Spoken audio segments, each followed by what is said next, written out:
In the small city of Columbia, Missouri, in the spring of 2021, Jada and Andre prepared for the arrival of their first child. The couple, married for 3 years, had spent countless evenings dreaming of this moment, their conversations filled with hopes of building a family together. Their modest home, a cozy 2-bedroom house on a quiet street lined with oak trees, had been transformed in anticipation. The spare room, once a cluttered storage space, had become a nursery, its walls painted a soft shade of lavender.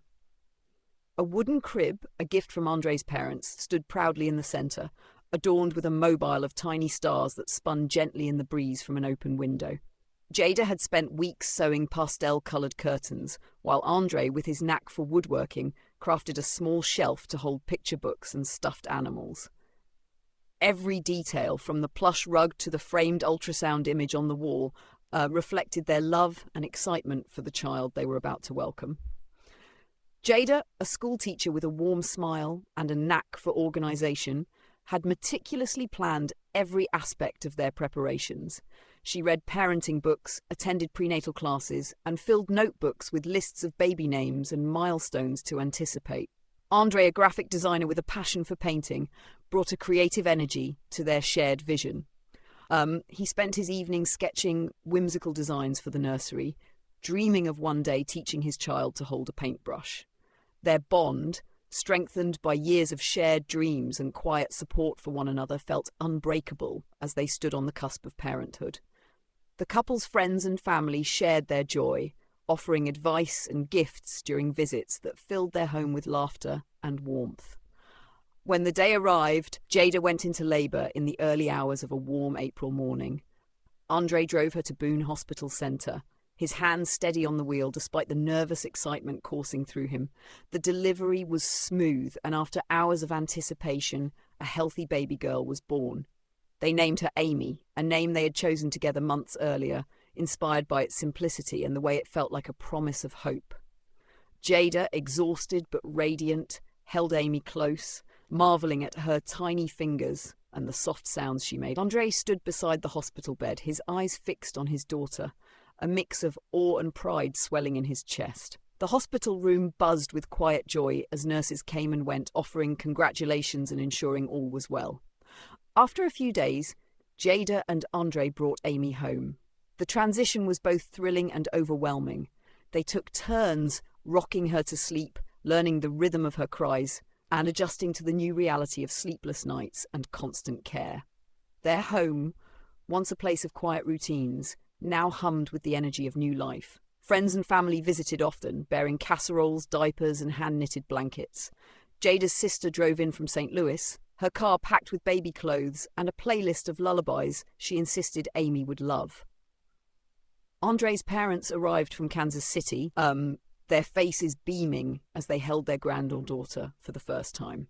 The couple's living room became a gathering place, filled with stories, laughter, and the soft coos of their newborn. As the weeks passed, Jada and Andre settled into their roles as parents. They spent hours gazing at Amy, noting every small change, her first smile, the way her eyes followed the light, the soft weight of her in their arms. Jada kept a journal, documenting each moment, from late-night feedings to the way Andre sang improvised songs to soothe Amy's fussiness. Andre, inspired by his daughter, began sketching her tiny features, capturing the curve of her cheeks and the curl of her lashes in delicate pencil lines.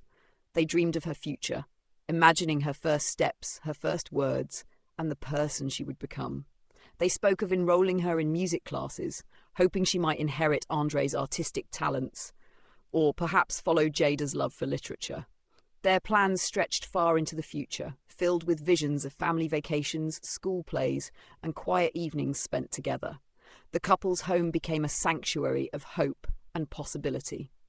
The nursery, with its soft lighting and gentle hum of a white noise machine, was Amy's domain, a space where Jada and Andre felt the weight of their new responsibilities and the depth of their love. They took turns pushing her stroller through the nearby park, pointing out squirrels and blooming flowers as if Amy could already understand. The community of Columbia, with its friendly neighbours and tree-lined streets, felt like the perfect place to raise their daughter. Jada and Andre though tired from the demands of parenthood, were united in their shared purpose. They believed they were at the start of a beautiful journey, one that would shape their lives in ways they could only begin to imagine. 2 months after Amy's birth, the rhythm of Jada and Andre's new life as parents began to falter. Jada, ever attuned to her daughter's needs, noticed subtle changes at first. Amy, once a content baby who slept soundly through the night, grew increasingly restless. Her naps became shorter, interrupted by sharp cries that pierced the quiet of their Columbia home. Feeding times, which had once been moments of bonding, turned into struggles as Amy turned her head away from the bottle or breast, her tiny face scrunched in discomfort. Jada, her instincts sharpened by weeks of motherhood, felt a growing unease. She checked Amy's temperature, adjusted her swaddles, and tried every soothing technique she had learned from parenting books and her sister's advice. Yet nothing seemed to ease her daughter's distress. Andre, balancing his work as a graphic designer with his new role as a father, initially attributed Amy's behaviour to the typical challenges of infancy. He suggested colic, a term he had heard from friends with children, and encouraged Jada to remain patient. He spent evenings rocking Amy in the lavender nursery, humming soft melodies in hopes of calming her. But as days passed, Amy's condition worsened. Her cries grew weaker, her movements sluggish, and her once bright eyes seemed dulled by an unseen weight. Jada, unable to shake her worry, began tracking every detail in her journal, feedings, sleep patterns, even the texture of Amy's diapers, searching for a pattern that might explain her daughter's decline. She called the paediatrician, scheduling appointments and describing symptoms with a precision born of desperation. The doctor prescribed drops for gas and suggested changes to Jada's diet, but the interventions brought no improvement. One humid night in early June, the fragile balance of their household shattered. Jada, waking to check on Amy as she often did, found her daughter unnaturally still in the crib. The soft rise and fall of her chest had stopped, and her tiny body felt cool to the touch. Panic seized Jada as she scooped Amy up, her hands trembling as she called out to Andre. He stumbled into the nursery, his heart pounding as he saw the scene unfold. They performed CPR, their movements frantic but practiced from the first aid course they had taken before Amy's birth. Jada's voice broke as she dialed 911, her words tumbling out in a rush as she begged for help. The ambulance arrived swiftly, its red lights flashing through the oak-lined street, but the paramedics' efforts were in vain. At Boone Hospital Centre, where Amy had been born just weeks earlier, a doctor delivered the devastating news. Their daughter could not be saved. The days that followed blurred into a haze of grief. Jada and Andre's home, once vibrant with the sounds of Amy's coos and the chatter of visitors, fell silent. The nursery, with its lavender walls and star-shaped mobile, became a painful reminder of their loss. Jada wandered the house aimlessly, her hands clutching Amy's favourite blanket, its soft fabric still carrying the faint scent of her daughter.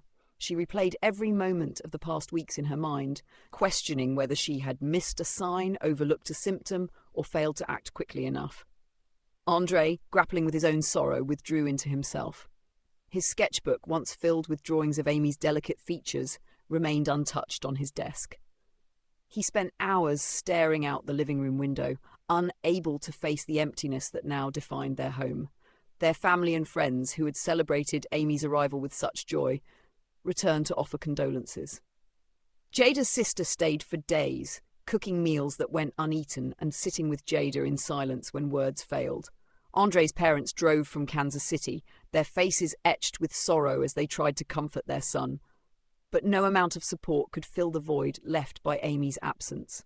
The couple's once shared dreams of music lessons, family trips, and watching Amy grow felt like cruel illusions. Jada, unable to sleep, spent nights poring over her journal, both searching for answers in the meticulous notes she had kept. Andre, haunted by his own sense of helplessness, began to question whether he could have done more to protect his daughter. Determined to find some semblance of closure, Jada and Andre agreed to request an autopsy. They hoped it would reveal the cause of Amy's sudden death, offering an explanation for the tragedy that had upended their lives. Jada clung to the idea that understanding what happened might ease her guilt, while Andre saw it as a way to honour their daughter's memory. They contacted the hospital, navigating a maze of forms and procedures with a resolve born of necessity. As they waited for the results, they moved through their days in a state of suspended grief, their love for Amy anchoring them even as it deepened their pain. The nursery remained untouched, its door closed but not forgotten, a silent testament to the life they had lost and the questions that lingered unanswered. The autopsy results arrived on a grey morning in late June, delivered to Jada and Andre's home by a sombre hospital courier. The couple, still raw from their loss, sat at their kitchen table, the unopened envelope resting between them an unwelcome guest. Jada's hands trembled as she broke the seal, her eyes scanning the medical jargon with a desperate need for answers. Andre sat beside her, his shoulders hunched, bracing for the clarity they had hoped would ease their pain. But the report offered no solace. Its final page revealed a truth that shattered their understanding of their tragedy. The DNA analysis, conducted as part of the autopsy, showed that the child they had raised and mourned as Amy was not their biological daughter. The words on the page seemed to blur as Jada read them again, her mind struggling to process the impossible. Andre, usually steady in moments of crisis, felt a wave of nausea, his hands gripping the table as the reality settled in, their grief already unbearable, now mingled with a searing sense of betrayal. The daughter they had cradled, whose every feature they had memorized, was not theirs. The nursery they had so carefully prepared, the moments they had cherished, felt stolen, tainted by an incomprehensible error. Jada's mind raced, replaying the hospital stay, the nurses' faces, the moment they had first held Amy. Andre, grappling with his own disbelief, felt a surge of anger toward the institution that had handed them a child they believed was their own. The couple sat in silence for hours, the weight of the revelation pressing down on them, transforming their sorrow into a restless need for answers. They resolved to confront the hospital, unwilling to let the vague promise of further investigation suffice. The next day, Jada and Andre drove to Boone Hospital Centre, their steps heavy as they entered the administrative wing. The hospital's sterile halls, once a place of joy at Amy's birth, now felt cold and unwelcoming. They met with a senior administrator, a woman with a practiced demeanour who offered condolences, but little clarity. She spoke of potential clerical errors, misplaced wristbands or mislabeled records, her explanations laced with jargon that did little to address the couple's growing frustration. The administrator assured them that the hospital would conduct an internal review, but her words rang hollow, offering no timeline or accountability. Jada, her voice steady despite the storm within, pressed for details. Dates, staff rosters, anything that could explain how such a mistake had occurred. Andre, his anger barely contained, demanded to know how the hospital could fail so profoundly. But the meeting ended with no concrete answers, only a promise to follow up. Unwilling to accept the hospital's evasions, Jada and Andre decided to take matters into their own hands. They researched private investigators, their evenings spent sifting through online reviews and recommendations. They settled on a seasoned detective named Clara Hayes, known for her tenacity in unravelling complex cases. Clara, a woman in her late 40s with a no-nonsense approach, met them in a small office downtown. She listened intently as Jada recounted the hospital's vague responses and Andre described the gut-wrenching moment they learned Amy wasn't theirs. Clara agreed to take the case, warning them that uncovering the truth could be a slow and painful process. She began by requesting access to the hospital's records, leveraging her contacts to bypass bureaucratic resistance. Jada and Andre provided every detail they could recall.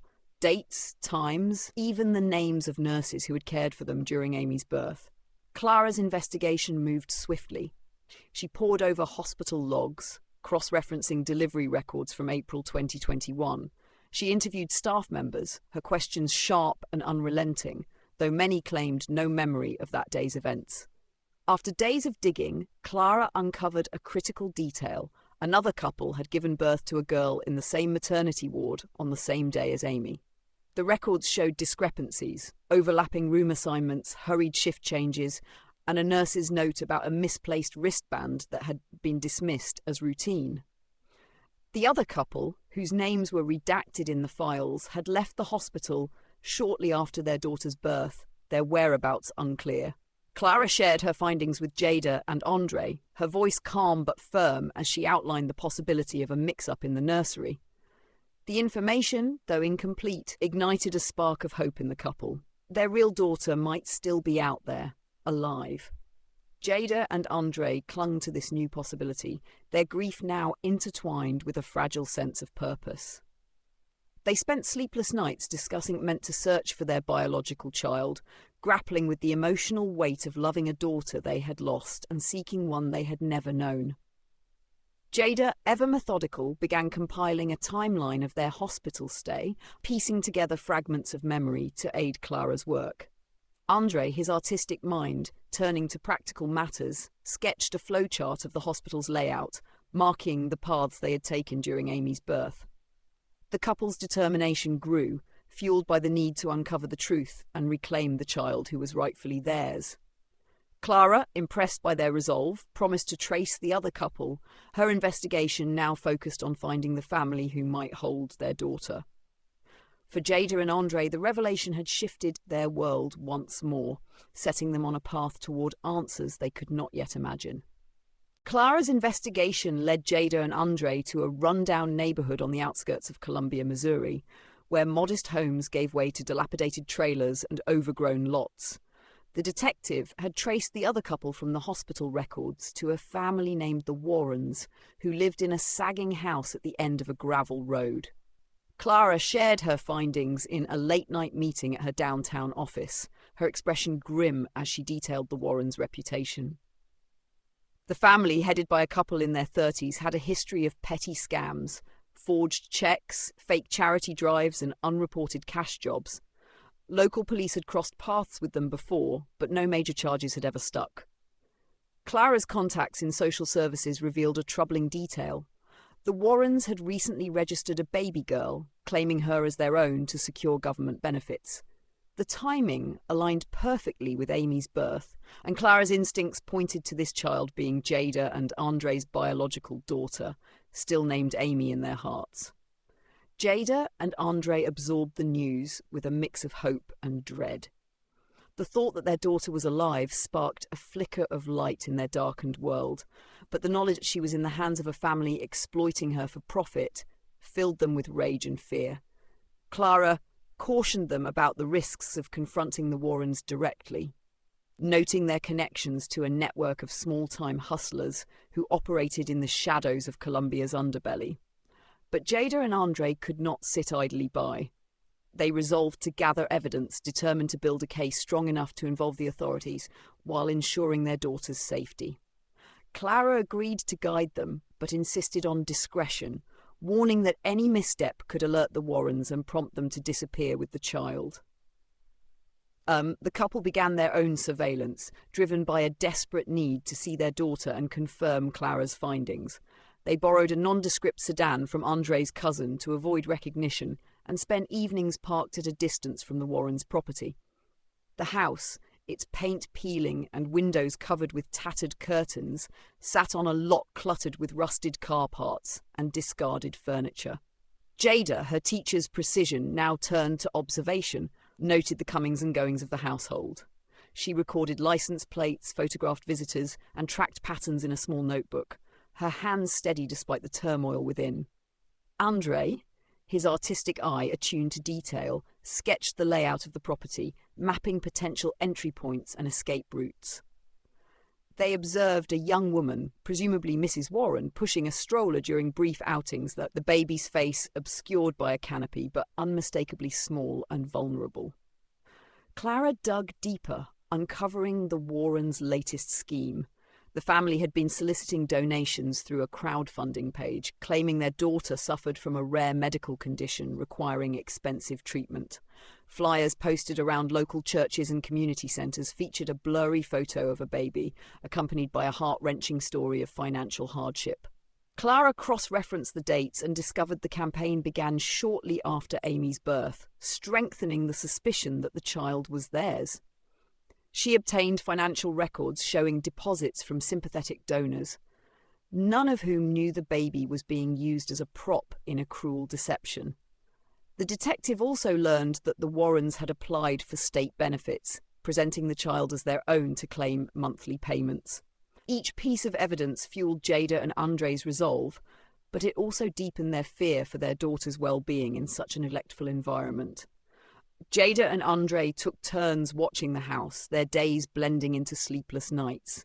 They parked in different spots to avoid suspicion, sometimes in a nearby alley, other times behind a cluster of trees. Jada, haunted by the thought of her daughter in a stranger's hands, felt a visceral need to act, her maternal instincts warring with the caution Clara urged. Andre, his anger simmering beneath a calm exterior, channeled his energy into documenting every detail, from the Warrens' erratic schedule to the visitors who lingered too long. They captured photos of the woman with the stroller, zooming in on grainy images to catch glimpses of the baby's features, searching for any sign that this was their Amy. The uncertainty gnawed at them, but each sighting of the child strengthened their conviction that she was theirs, trapped in a web of deceit. The couple's efforts were not without risk. One evening, a man from the Warrens' house noticed their car lingering too long and approached, his posture aggressive. Andre, thinking quickly, drove off before the man could confront them, but the incident left them shaken. Clara, when informed, doubled her efforts to gather irrefutable proof, reaching out to a contact in the Department of Social Services to verify the Warrens' claims about the child.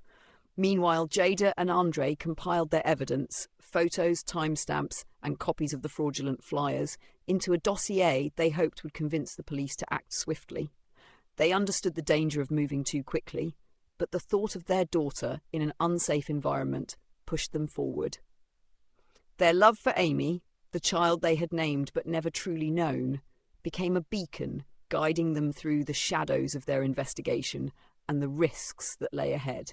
Jada and Andre, driven by the mounting evidence of their daughter's presence in the Warrens' home, could no longer wait for the slow grind of official channels. The couple, fueled by a potent mix of hope and fear, met with Clara in her cramped office to devise a plan to retrieve their daughter, whom they still called Amy. Clara, though hesitant about their direct involvement, understood their urgency and provided critical details about the Warrens' routines. She had learned from a neighbour's tip that the family often left the house unattended late at night, likely to meet with their shady associates. The detective mapped out the layout of the property, pinpointing a back door that was frequently left unlocked. Jada and Andre, resolute in their decision, gathered their dossier of evidence, photos, timestamps, and fraudulent flyers, and entrusted a copy to Clara for safekeeping, ensuring the police would have it if their plan went awry. They agreed to act under the cover of darkness, knowing the risks but unwilling to let their daughter remain in danger any longer. In the early hours of a moonless July night, Jada and Andre parked their borrowed sedan a block away from the Warrens' dilapidated house. The air was thick with humidity, and the distant hum of cicadas masked the sound of their cautious footsteps. Jada carried a small backpack with essentials, a flashlight, a blanket, and a bottle of formula, while Andre held a crowbar, a precaution in case the back door proved more secure than expected. They crept through the overgrown lot, avoiding the glow of a flickering streetlight. The house loomed before them, its sagging roof and peeling paint barely visible in the darkness. Clara had warned them to move quickly, as the Warrens' associates were unpredictable, and any delay could jeopardize their mission.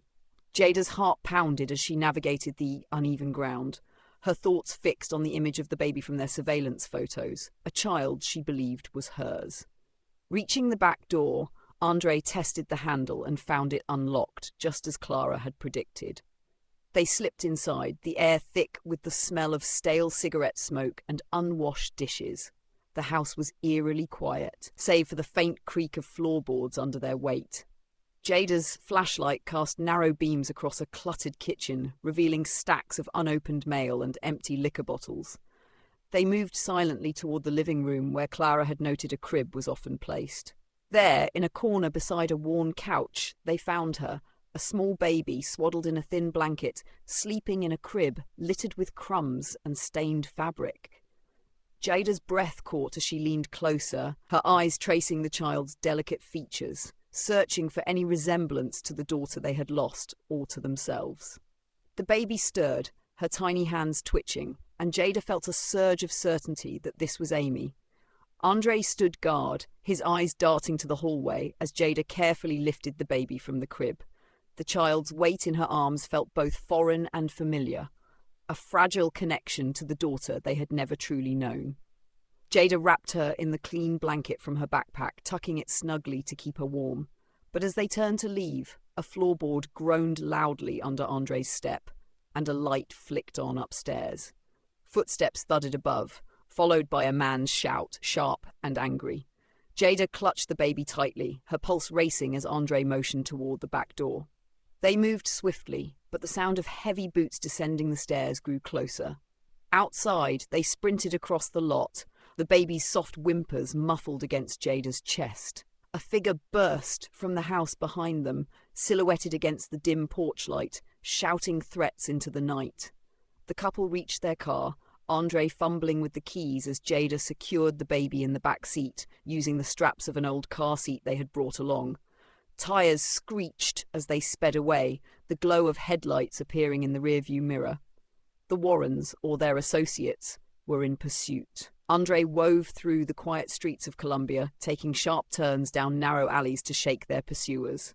Jada held the baby close, her hands trembling as she whispered soothing words, more to calm herself than the sleeping child. After tense minutes, the headlights behind them faded, and Andre slowed the car, pulling into a secluded lot near Clara's office. They had arranged for her to meet them there, a safe haven where they could regroup. Clara arrived moments later, her face a mix of relief and concern as she saw the baby in Jada's arms. With the child safe, Jada and Andre handed over their dossier to Clara, who wasted no time contacting her liaison at the Columbia Police Department. The evidence, photos, financial records, and fraudulent flyers was enough to prompt immediate action. Within hours, officers raided the Warrens' home, arresting the couple and 2 associates on charges of fraud and child endangerment. Jada and Andre, exhausted but resolute, remained at Clara's office, watching over their daughter as they waited for the authorities to process their report. The baby, still unnamed in the eyes of the law, slept peacefully in Jada's arms, unaware of the chaos that had unfolded to bring her back. The couple knew their fight was far from over. The hospital's negligence still demanded accountability, but for now, they held on to the fragile hope that they had reclaimed their child, their hearts heavy with the weight of what they had endured and what lay ahead. Jada and Andre returned to their modest home in Columbia, Missouri, with the baby they believed was their true Amy, their hearts a tangled mix of relief and lingering pain. The lavender nursery, untouched since their loss, welcomed the child with its soft light and star-shaped mobile, though the room now carried a bittersweet weight. Jada cradled the baby, her fingers tracing the delicate curve of her cheeks, searching for traces of herself or Andre in her features. Andre, his eyes heavy with exhaustion, set up a new crib beside their bed, unwilling to let their daughter out of sight. The couple moved through the first days with cautious tenderness, their joy tempered by the ordeal they had endured.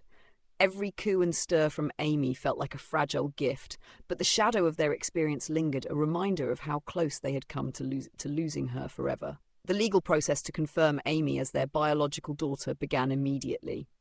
Jada, with her teacher's precision, gathered medical records, birth certificates, and the dossier of evidence compiled during their investigation. Andre, his creative energy now channeled into advocacy, worked with a lawyer recommended by Clara to navigate the complexities of family court. DNA tests, arranged through an independent lab, confirmed what their hearts already knew: the baby was theirs. The court expedited the process, granting them full custody, but the victory felt incomplete. The hospital's negligence, which had set this nightmare in motion, demanded accountability. Jada and Andre filed a civil lawsuit against Boone Hospital Center, alleging gross mismanagement in the maternity ward. Their lawyer uncovered a pattern of lapses, understaffing, inadequate training, and lax protocols for infant identification that had contributed to the mix-up. The case gained local attention, with news outlets in Columbia reporting on the couple's ordeal, prompting the hospital to issue a public apology and fire 3 staff members involved in the incident. As the lawsuit progressed, Jada and Andre found themselves drawn to a larger cause. The pain of their experience, coupled with the fear that others could suffer similar fates, ignited a passion for reform. Jada, who had always been a quiet force in her classroom, began speaking at community forums, sharing their story to highlight the need for stricter hospital oversight. Andre, using his skills as a graphic designer, created flyers and social media campaigns to raise awareness about medical errors in maternity wards. They connected with other families across Missouri who had faced similar traumas, their stories forming a network of shared grief and resilience. Inspired by these connections, Jada and Andre founded a non-profit organization called Safe Beginnings, dedicated to advocating for improved hospital protocols and supporting parents affected by medical mistakes. The organization offered resources, legal guidance, and emotional support, becoming a lifeline for those navigating the aftermath of institutional failures. Their home, once a place of sorrow, slowly regained its warmth. Jada returned to her journal, no longer documenting loss but chronicling Amy's milestones. Her first giggle, her grasping fingers, the way her eyes followed Andre's playful gestures. Andre resumed his sketching, filling pages with portraits of Amy, each drawing a testament to their reclaimed bond. The couple established new routines, taking Amy for walks in the stroller through the oak-lined streets of their neighborhood, pointing out squirrels and blooming flowers as they had once imagined. Friends and family rallied around them, their visits now filled with cautious celebration rather than mourning. Jada's sister helped organize a small gathering to welcome Amy home, filling the living room with laughter and the scent of homemade meals. Andre's parents, who had grieved alongside them, spent hours holding their granddaughter, their faces softened by relief. Yet, Jada and Andre remained vigilant, their trust in the world shaken by the fragility of their family's journey. They installed a security system in their home, a precaution born of the fear that the Warrens-like associates might seek retaliation, though no threats ever materialized. At night, they took turns checking on Amy, their footsteps soft on the nursery floor, as if to reassure themselves she was still there. The couple's advocacy work became a way to channel their lingering anger and fear, transforming personal pain into a public mission. Safe Beginnings grew steadily, securing grants to fund training programs for hospital staff and lobbying for state legislation to mandate stricter infant identification protocols. Jada and Andre testified before a Missouri Health Committee, their story resonating with lawmakers and prompting reforms that would protect future families.